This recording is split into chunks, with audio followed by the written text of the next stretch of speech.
2025, and what better time to revamp my Notion, to organise my life for the new year and set my goals. In this episode of my Notion series, I'm going to be showing you my 2024 Notion dashboard, which has helped me grow my personal brand, build my business, take on team members for my business, and really helped me grow last year into my new 2025 version, which is a lot more simple, a lot more effective. I've deleted lots of pages from the previous version that don't serve me anymore, and I'll show you what's going to be most important to me this year in achieving my goals, because we've got some big plans for 2025.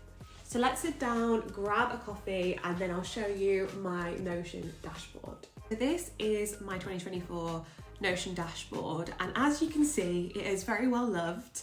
I have used this a lot last year, and you can see I have a lot of goals on here and lots of different pages, which I definitely found useful at different periods during the year and different times that I was working on different projects. But I think it's really important to also remember that maybe this is a bit chaotic, and I wanted to streamline it for my 2025 version as well. So to start at the top, I'm not going to go into every single page in detail because that will take way too long and it'll be like an hour-long video, but do let me know if you'd like me to go into more depth on the Notion pages. So I've got my goal setting as like my main focus in the middle. So these were my 2024 goals. I set yearly goals last year, and this year I'm changing to 12-week goals. So like Q1, Q2, Q3, Q4 goals. The reason I'm doing that is it just felt like it was a very long time to wait to see whether I achieved them. And as somebody that really needs that ongoing motivation to stick at what I'm doing, especially when I'm trying to push the business, I think having shorter goals and more kind of time-bound goals that I can achieve in 12 weeks is a lot more motivational to me. So I'm going to switch that this year. And I also had goals from different things, so some different programs that I was on and coaching actions from my coach, different people that I was working with. So it ended up being just like a brain dump of all the goals that I wanted to work on here. So I want to change that next year and make it more streamlined. I'm going to revamp the goals section in the 2025 version of the dashboard. On the left hand side, I have my navigation. This is where I put links to all of my different pages so I can see where I need to go on a daily basis. So I have my daily navigation, which has my overall 2024 Studio Self-Made plan. And this is something I set at the start of the year, and I actually didn't revisit it too much, which is not great, and something I want to do this year a lot more is really make those goals prominent in my life. I did have them in other places, so I had like a vision board and I had notes on my phone, but in terms of this Notion page, I didn't really use it that much, so I'm going to change that this year. I had my daily highlight collection, so this is a board where I put in any learnings that I'd learned and try and update this daily too. So that one's really useful. That one's going to stay. I'm going to refresh it and have a brand new one for this year. Then I have my client management, project management system. So this is where I kept track of all of the different client projects I was working on. So that was useful. I'm going to carry that over. Then I had my weekly overview, and if you watch my previous Notion video, you'll see that I go into detail on how this works. This was a template I got from another YouTuber, and I'll link it in the description below. So if you do want to check that out, but I found it was really good for planning out my week, so I used that one. And then one of my most used pages of the year is my personal brand strategy page, and this is where I write my weekly content, and you're going to see that it's more of a feature in my new dashboards. But this one was literally just where I made new pages for different projects I was working on. So I've got a corporate creative sponsorship offer, so that's something I'm developing in the business, and I work with a freelancer on this. So this is where it was like a hub of information where we kept everything we were working on. I had Emma's action list. I actually didn't use this. I used to use it as a way to track my to-do list, but now I either use a physical planner from the Calming Club, my other business, or I will use my notes app on my phone, depending if I'm on the go or if I've got my planner nearby. So that's really helpful for me, but I didn't use this page this year. I have opportunity tracker. So this is what I wanted to use to drop in different ideas of things that maybe I could do when I had a little bit more time. I didn't use this one too much, but it's there. Contact tracker is another one that I used briefly at the start of the year to drop in contacts and people I wanted to follow up with, but again, didn't use that too much. A page that I did use a lot was my mentoring session. So this is where I keep all of the information for my mentoring clients, and each client has their own board, their own dashboard on Notion. So it's where we keep all of our notes and worksheets from the sessions.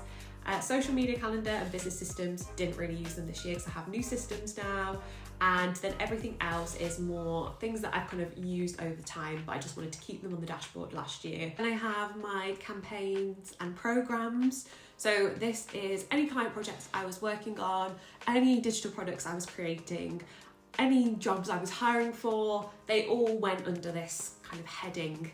Definitely could have had a better way of organising them, and I'm going to use that moving forward, but this is where I kept them all. So I have client projects, I have the personal brand mini course that I created earlier last year in 2024, and I have lots of different things that I've been working on, including the group mentoring program. So this was just basically an idea dump under these different pages, lots of different things that I was using for working with clients and trying to keep everything organised. So even though it looks a little bit chaotic, I knew what every single page was on this dashboard and I knew where to find things. So it was more kind of building as I went along, whereas this year I'm going to set it up from the word go and try and keep it more organised. But I wanted to give you a realistic view of how I use Notion as a business owner and how you can start to build your own dashboard too, because it doesn't have to be perfect from the word go, and it'll be interesting to see what mine looks like, the 2025 version, at the end of the year, and see if it stayed organised or whether I've had to create new pages as well. Often I'm super busy, so if I need to add a new page, I'll just add it in.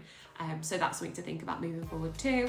Now for the fun part, we have the 2025 Notion dashboard reveal, and isn't it beautiful? Like, I have decided, instead of having just a kind of graphic at the top, I wanted to add in my kind of a version of my vision board. Basically, this is what I have on my phone, these images are what I have on my phone, but this is my vision board at the top with the 2025 Studio Self-Made dashboard title too, and I love it. I think it's going to be really motivational seeing this at the top of my dashboard. So I'd recommend, if you're going to create your own, then definitely add your vision board on there somewhere, or some motivational images to help you feel inspired when you land on the page. So you can see it has a very similar setup as before, but I've kind of streamlined it a little bit. So I've still got my navigation along the side. I've organised my pages so they're a lot more under control and broken down into different areas, and got rid of the pages that don't serve me anymore and that I don't really need. And then I have my goal setting, and as I mentioned at the start, I'm doing my 12-week year goal setting this year. So these are my Q1 goals. So these are the goals that I'm going to be working on for the next 3 months. And then by the end of March, I hopefully will have achieved them, and I'll be able to move on to my next Q2 goals, my next 12-week plan. And this is because I really want to have that motivation to get them ticked off and work towards them, and not overwhelm myself with trying to do too much at once, because those big year goals make me want to do everything right now. So for my goals, I have my personal goal, which is to master my morning routine. This is something last year I really wanted to work on because I just wake up and always scroll on my phone. So master my morning routine looks like 20 minutes of journaling, 20 minutes of reading, and 20 minutes of movement. And every day I have one non-negotiable. So one thing out of this list that I have to do every single day. So if I don't have time to have the whole hour, I at least do one of those things. And I've been doing it for the last week and a half, and it has been amazing. I've journaled every single day, been reading most days and movement most days. So it's really helped me so far. And I've been feeling a lot more positive, especially in dark grey January as well. So I recommend you have a personal goal alongside your business goals to really make the most of yourself and enjoy yourself while you're doing this too. Then I have my business goal, which is to launch a brand new one-to-one service through Studio Self-Made, my business, this year. And I want to do that in the first 3 months. So I'm going to book 4 networking events over the next 2 months to start talking to my ideal customers and clients. I'm going to have conversations with 30 people, either through LinkedIn or in person, who are my target audience. I'm going to work with 5 trial clients on this particular offer, create a wait list, and continue with the personal branding content to really drive people to engage with this offer. And then growth, I'm doing it right now. I'm in my YouTube era, and I'm going to be creating video content consistently. So that's 1 long form video a week, create 7 short form pieces of content, and create systems to make it fun too, so I actually stick at my goals, because that's the most important thing. And I have my daily navigation, just like I did before, with my yearly weekly overview. So this is a breakdown of my goals. So if I click onto it and let's open it up, you can see it has a breakdown of my weekly goals. This is a template that I mentioned before, so I can put it in the link in the description. And then you just open up a brand new weekly overview, and this is where you can drop in your plan. I either use this or my Google Calendar. So I use a mixture of the two, but I really like it to plan my week. So if I go back to my dashboard, I also have my daily highlight collection, as I mentioned. So this is what I'm going to use to capture any learnings, thoughts, ideas for content too. I have my client project management system, which is just an overview of the different projects that I have planned, and then also thinking about who I want to work with this year and who is in the pipeline. So if I go back to the main page, and then I have my personal brand strategy, which I'll talk a little bit more about in a few minutes around this content here. So I've also linked it here, but I also put it on the dashboard too, so it's like really easy to access because I use this most days, if not every single day.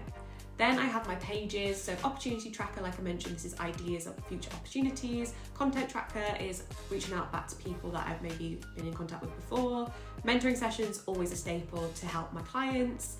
Business systems, I want to work on this so I can create a documentation of my business systems. Monthly metrics to track my goal. And my archive, which is where I've put all of the old pages from the previous dashboard that I no longer need, just in case I want to bring them back out again and use them again. But this is where they're going to live now, in the archive. And it just allows me to keep it neat and tidy. So in the future, if I don't need the pages anymore, so when I finish a client project, I can move it to the archive and keep it nice and tidy on there. So then I've got campaigns and programs. So this is client projects. I've got my corporate offer, like I mentioned before, that I'm working on, my mentoring program, my group mentoring offer, the Freelancer Founder Roadmap, and my Confessions of a Creative content plan. So this all lives under the campaigns and programs section, so I know where to find it too.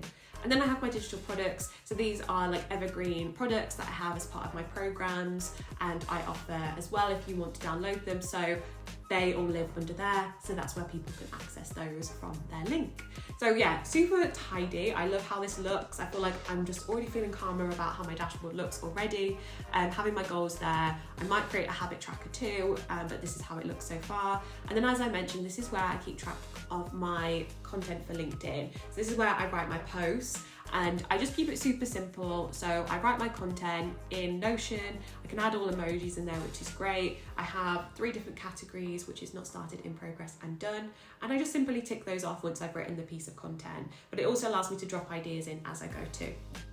So that is everything that I have included in my 2025 Notion dashboard. I'm already feeling so much more organised and feel like I know what I'm doing. I've got my plan of action for the first 3 months of this year after putting this together. So if you've been debating using Notion to organise your life, organise your thoughts, systems, processes, everything that you want to do, whether you're starting a business, whether you're a freelancer, or whether you just want to get a little bit more organised, I really recommend creating your own dashboard. I'm going to share some of the free templates and things that I've found or have created in the description below. So if you want to grab those, then go ahead. I'd love you to use them and let me know how you get on. But I hope you found this useful. I can't wait to be sharing more behind the scenes of how I'm running my business as a solo founder with a team this year and really growing it and taking it to the next level. So if you found this useful, please let me know in the comments. If you have any questions about Notion and how I use it, how I set it up, then let me know and I'll get back to you. But yeah, thank you so much. Please do follow, like, and subscribe if you found this useful.